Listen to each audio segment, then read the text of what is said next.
কলেজের আন্দোলন আটকানোর নাম করে বিদ্যার কাছে হসপিটালে গিয়ে পৌঁছালো রাজরিত। হ্যাঁ বন্ধুরা, সম্পূর্ণটা জানতে ভিডিওটা প্রথম থেকে শেষ পর্যন্ত দেখতে থাকুন। ধারাবাহিকের শুরুতে দেখা যাচ্ছে সৃঞ্জয়ী তো রাজদেববাবুকে বলছে যে চলুন দাদা, খাবেন চলুন, আজকে রাতে হয়তো আপনার ছেলে আর আপনাকে খাইয়ে দেবে না। রাজদেববাবু তো জেদ করছে, বলছে না না, আমার ছেলেই আমাকে খাওয়াবে, আমার ছেলে রিত ও আমাকেই খাইয়ে দেবে। আচ্ছা রিত, তুই আমাকে খাইয়ে দে না বাবা। আর জানিস তো বাবা, আমি সকলকে অনেক বড় মুখ করে বলেছিলাম যে পিতার ব্যবসা সন্তান ধরবে, সন্তান শক্ত হাতে কলেজটাকে স্ট্রিক্টভাবে সামলাবে, কলেজের রিপুটেশনটাকেও ফিরিয়ে আনবে। কিন্তু এখন আর কি হবে, এখন তো আমার মুখে পুরো কালি লেপে দেওয়া হবে। আচ্ছা ঠিক আছে, তুই ভালো থাকিস। রাজদেববাবু তো এবার অস্থির হয়ে রাজজিৎকে বলছে যে ঠিক আছে, তুই চলে যা, তুই চলে যা বিদ্যার কাছে, তুই বিদ্যাই তো তোর ভালোবাসা, আমরা তো কেউ নয়। ওই যখন তোর শুধুমাত্র ভালোবাসা, আমি তো তোর কেউ নই। রাজজিৎ তো এবার বারবার করে রাজদেববাবুকে বলছে যে ড্যাডি আমার কথাটা শোনো। রাজদেববাবু তো নাটক করেই যাচ্ছে, বলছে যে না তুই চলে যা আমার এখান থেকে, তুই চলে যা, তুই বিদ্যার কাছে চলে যা। এবার তো হঠাৎ করে রাজদেববাবুর মাথাটা কেমন একটা ঘুরে যায়, সঙ্গে সঙ্গে তো রাজজিৎ গিয়ে ধরেছে, বলছে ড্যাডি তুমি কি করছোটা কি, আমার কথাটা তো শোনো। সৃঞ্জয়ী তো এবার রাজজিতের ওপর চিৎকার চেঁচামেচি করছে, বলছে যে তুমি কেন এরকম করছো বলতে পারো, তুমি তোমার বাবার জানো এরকম শরীর খারাপ, তাহলে তুমি তোমার বাবার জন্য এইটুকু করতে পারবে না?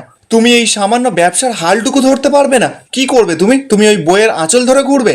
একজন স্পাইনলেস ছেলে কোথাকার। রাজজিৎ তখন চিৎকার করে বলছে যে প্লিজ কাকিমা। সৃঞ্জয়ী তো রাজজিতের ওপর চোটপাট করছে, বলছে যে একদম চুপ, তুমি না একদম চিৎকার করবে না। সৃঞ্জয়ী তো এবার রাজদেববাবুর কাছে গেছে, রাজদেববাবুকে গিয়ে বলছে যে দাদা আপনি বসুন, আমি খাবার নিয়ে আসছি। রাজদেববাবু তখন জানাচ্ছে যে না না, খাবার আনার কোনো দরকার নেই, এরকম কুপুত্র থেকে খাবার খাওয়ার আমার কোনো ইচ্ছা নেই। এইসব কথা বলে রাজদেববাবু যখন চলে যেতে যাবে, রাজজিৎ তো রাজদেববাবুকে থামায়, গিয়ে এবার ফাইলটা আদর করে তুলে নিয়েছে, নিয়ে সোজাসুজি রাজদেববাবুকে বলছে যে ড্যাডি, আমি কালকে থেকে বিসিসিআই কলেজের দায়িত্বটা নিজের হাতে নিলাম। ব্যাস, সৃঞ্জয়ী তো কথাটা শুনে খুব খুশি হয়ে যায়, কারণ ও প্ল্যানে সফল হয়েছে। এদিকে রাজদেববাবু তো গিয়ে রাজজিৎকে জড়িয়ে ধরেছে, জড়িয়ে ধরে কাঁদছে আর বলছে যে আজকে আমি নিশ্চিত হলাম যে আমি হারবো না, আমি বুঝতে পেরেছি আমরা আর হারবো না, যে কোনো আন্দোলনের বিরুদ্ধে আমরা রুখে দাঁড়াবো, আমরা কিছুতেই হারবো না। জানিস তো আমি ভগবানের কাছে প্রার্থনা করব যে জন্মে জন্মে যেন আমি তোরই মতন একটা সন্তান পাই। এবার তো সেখানে রুষা, প্রীতি, পায়েল ঠিক তখনই খাবার নিয়ে হাজির হয়েছে। রাজজিৎ তো এবার খাবারটা নিয়ে রাজদেববাবুকে নিজের হাতে তুলে খাইয়ে দিচ্ছে।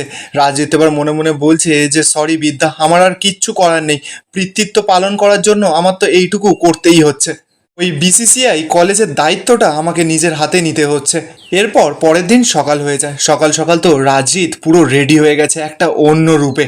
কিন্তু আজকেই রাজজিৎ বসবে কলেজের মাথায়। রাজরূপ তো এবার নিচে বসে চা খাচ্ছিল, রাজরূপ এবার রাজজিৎকে দেখেই পুরো চমকে গেছে, রাজজিৎকে বলছে যে কনগ্রাচুলেশন। রাজজিৎ তো এবার রূপকে বলছে যে কেন কনগ্রাচুলেশন জানাচ্ছ কেন আবার? রূপ তখন জানাচ্ছে যে ওমা, কনগ্রাচুলেশন জানাবো না, তুই এত বড় কলেজের একটা দায়িত্ব পেয়েছিস, মাথায় বসবি আজকে, তুই তো এখন ওই কলেজের মালিক পক্ষ। রাজজিৎ তখন বলছে যে তুমি আমাকে নিয়ে বিদ্রূপ করছো। রূপ তখন জানাচ্ছে যে না না, একদম বিদ্রূপ করছি না, তবে জানিস তো কলেজে যেটা হলো সেটা কিন্তু সত্যি বিদ্যার দায় ছিল না, ওই যে দাদাকে শারীরিকভাবে নিগ্রহ করা হয়েছিল সেটাও কিন্তু বিদ্যার হাত ছিল না, কারণ সম্পূর্ণটা ও নিয়ন্ত্রণেই ছিল না, কিন্তু তাও আমরা বিদ্যাকে দোষী করেছি। তবে আজকে যেটা হতে চলেছে, মানে তুই যে এই কলেজে যাবি, বিদ্যার মুখোমুখি গিয়ে দাঁড়াবি, একদিকে থাকবে সমগ্র ছাত্র সমাজ, সেটা একটু অন্যরকম দেখাবে। আর তুই কি ভাবছিস, তুই জিতে গেছিস, তুই জিতে যাবি? আর ধরে নিলাম যে তুই জিতেও যাবি, কিন্তু জিতে যাওয়ার পর তোর কি ভালো লাগবে? এই মেয়েটাকে তুই পাগলের মতন ভালোবাসিস, তার কেমন লাগবে? ঠিক তখনই তো সেখানে রাজদেববাবু চলে আসে। রাজদেববাবু এসেই বলছে যে কিসের ভালোবাসা, কোন ভালোবাসার কথা তুই বলছিস? ওই বিদ্যা একবারের জন্য এই বাড়িতে আসেনি, এতটাই ইগো, এতটাই ঔদ্ধত্য, ও একবারও এসে বলেনি যে বাবা যা হয়েছে ভুল হয়ে গেছে। আর যদি ও সত্যি রাজজিৎকে ভালোবাসতো তাহলে কিন্তু ও কলেজের মালিক পক্ষ হয়ে আজকে রাজজিতের হাতে হাত রেখে কলেজে যেতে পারতো। আর এগুলো না করে ও এখন কি করছে, ছাত্র সমাজকে উস্কে দিয়ে পুরো পরিবেশটাকে নষ্ট করে দিচ্ছে।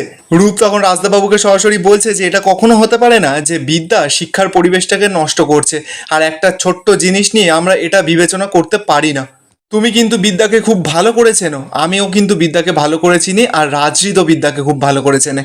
তখনই দেখা যাচ্ছে যে সৃঞ্জয়ী এসে আজে বাজে কথা বলা শুরু করে দিয়েছে, বলছে তুমি কেন শাক দিয়ে মাছটা ঢাকছো? মেয়েটা দিনের পর দিন বাড়িতে ফেরে না, রাতের পর রাত বাইরে ঢাকে, কোথায় কি করছে কেউ জানে না। ওদের সঙ্গে তো সারা দিন ওর ওঠা বসা। রূপ তো এবার রেগে যায়, সৃঞ্জয়কে গিয়ে বলছে যে সৃঞ্জয়, তুমি বোধহয় খুব একটা খারাপ কিছু ইঙ্গিত করার চেষ্টা করছো, তাই না? সৃঞ্জয় তখন জানাচ্ছে যে না না, আমি ওর বিরুদ্ধে কোনো কথা বলছি না, কিন্তু এই যে সংসার করে না, ও শ্বশুর মশাইয়ের প্রতি এরকম তাচ্ছিল্য, তারপরেও তুমি ওই মেয়েটাকে সাপোর্ট করছো। সৃঞ্জয়ী তো এবার একটা বরণডালা নিয়ে রাজজিতের কাছে গেছে, রাজজিৎকে ফোঁটা দিয়ে বলছে যে তোমার যাত্রাটা শুভ হোক। তুমি একটা জিনিস মাথায় রেখো যে তোমার আর তোমার বাবার মাথা যেন কিছুতেই নিচু না হয়। সামনের লোকটা কিন্তু কে সেটা কিন্তু ইম্পর্টেন্ট না, ইম্পর্টেন্টটা হচ্ছে তুমি, তোমার বাবা আর ওই বিসিসিআই কলেজ। আশা করি তুমি আমাদের মুখটা উজ্জ্বল করবে, সমস্ত সমস্যার সমাধান করে বাড়িতে ফিরবে। রাজরিত তখন বলছে যে হ্যাঁ আমি চেষ্টা করব। প্রীতি তখন সরাসরি রাজরিতকে বলছে যে তুই তুই চেষ্টা করবি। রাজরিত তো অবাক, বলছে যে কেন? প্রীতি তখন জানাচ্ছে না আসলে তুই তো বৌদিকে খুব ভালোবাসিস, মানে বিদ্যা বৌদিকে, তাই জন্য বললাম। পায়েলও তখন রাজজিৎকে কথা শোনাচ্ছে, বলছে যে হ্যাঁ তুই তো আবার ওই মেয়েটাকে দেখলে পুরো গলে পড়িস, বন্দুকের গুলির সামনে দাঁড়িয়ে নিজে এখন অকেজো হয়ে ঘুরে বেড়াচ্ছিস। রুষা তো একটু ভালো মেয়ে, তাই জন্য বলছে যে থাক না এসব কথা এখন বাদ দাও না, ওটা তো ওদের ব্যক্তিগত ব্যাপার, আমরা না হয় ওতে নাক নাই গলালাম। রুষা তো এবার ভালো কথা বলেছে বলে সৃঞ্জয়ী এবার রুষার ওপর চোটপাট করছে, বলছে তুমি না একদম বেশি পাকা পাকা কথা বলো না, তুমি এমনও কিছু বড় হওনি যে এইসব পাকা পাকা কথা বলবে। এদিকে রাজজিৎ তো রাজদেববাবুর পায়ে হাত দিয়ে প্রণাম করতে যাবে, তখনই তো রাজদেববাবু রাজজিৎকে আটকায়, বলছে যে না না থাক থাক, তোমাকে পায়ে হাত দিয়ে প্রণাম করতে হবে না, ঈশ্বর তোমাকে মঙ্গল করুক। আমি আশা করব তোর জন্য যেন আমার মাথাটা উঁচু হয়, বিসিসিআই কলেজের সমস্ত সমস্যার সমাধান তুই করে ফিরে আয়।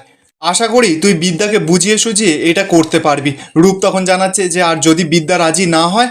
রাজদেববাবু তখন সরাসরি রূপকে জানাচ্ছে যে তখন সিদ্ধান্ত নেবে রাজরিত, ও কতটা কঠোর হতে পারে। রাজদেববাবু তো এবার রাজজিতের কাছে গিয়ে বলছে যে আচ্ছা তুই এসব নিয়ে একদম চিন্তা করিস না, তুই যা, ড্রাইভার চলে এসেছে তুই যা। রাজজিৎ তো এবার ওখান থেকে চলে যায়। রূপ তো এবার রাজদেববাবুর কাছে গেছে, গিয়ে বলছে যে যেটা হলো না সেটা একদম খারাপ হলো। আমি জানি যে দুটো মুরগির মধ্যে লড়াই বাঁধিয়ে দেওয়া হয়, দুটো বাঁদরের মধ্যে লড়াই লাগিয়ে দেওয়া হয়, কিন্তু আমি কখনো দেখিনি যে একজন পিতা তার পুত্র আর পুত্রবধূর মধ্যে এইভাবে লড়াই লাগিয়ে দেয়। রাজদেববাবু তো এবার রেগে যায়, চিৎকার করে বলছে যে রাজরূপ। রাজরূপ তখন জানাচ্ছে যে হ্যাঁ দাদা তুমি আমাকে বকতেই পারো, কিন্তু একটা কথা মাথায় রেখো, এই যে আগুনটা এতদিন ধরে দিকে দিকে জ্বলছিল না, এটা কিন্তু এবার দাবানল হবে। তুমি একটা জিনিস জানবে যে দুটো মানুষ যখন মুখোমুখি হয় আর তাদের মধ্যে লড়াই হয়, কিন্তু তাদের মধ্যে যথেষ্ট ভালোবাসা রয়েছে, সেটা কিন্তু অনেকটা বড় সাংঘাতিক লড়াই হয়।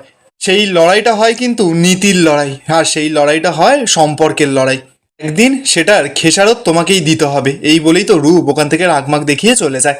এরপর দেখা যাচ্ছে যে রাজদেববাবু তো দাঁড়িয়ে দাঁড়িয়ে কাঁদছে। সৃঞ্জয়ী তো এবার রাজদেববাবুর কাছে এসেছে, বলছে দাদা কি হয়েছে? রাজদেববাবু তো তখন কান্নাটাকে চেপে বলছে যে না না কিছু হয়নি। এবার তো প্রীতি, রুষা, পায়েল সকলে মিলে রাজদেববাবুকে ধরে সোফায় বসায়। রুষা তো এবার রাজদেববাবুকে বলছে যে জেঠুমণি তুমি একদম কষ্ট পেও না। রাজদেববাবু তখন কাঁদতে কাঁদতে বলছে যে আমি ভাঙতে চাইনি রে ওদের সম্পর্কটা, আমি সত্যি ওদের সম্পর্কটা ভাঙতে চাইনি, কিন্তু এই বৃদ্ধ বয়সে আমাকে সকলের সামনে মারধর করেছে, আর এই অপমানটা আমি একদম সহ্য করতে পারছি না। আর এই সমস্ত কিছুর জন্য কিন্তু ওই বিদ্যাই দায়ী। না না, ওকে আমি কখনো ক্ষমা করতে পারবো না, কখনো নয়। এই বলেই তো রাজদেববাবু খুব কান্নাকাটি করছে। আর এখানেই আজকের এপিসোডটা শেষ হয়ে যায়। আপনাদের কি মনে হচ্ছে, রাজদেববাবু কি সত্যি রাজজিৎকে বিদ্যার সঙ্গে ঝামেলা লাগাতে পাঠিয়ে দিল? এবার কি তাহলে ওদের মধ্যে ঝামেলা লেগে যাবে? কমেন্টে আপনাদের মতামতটা অবশ্যই জানাবেন। আর ভিডিওটা ভালো লেগে থাকলে চ্যানেলটা অবশ্যই করে সাবস্ক্রাইব করে যাবেন।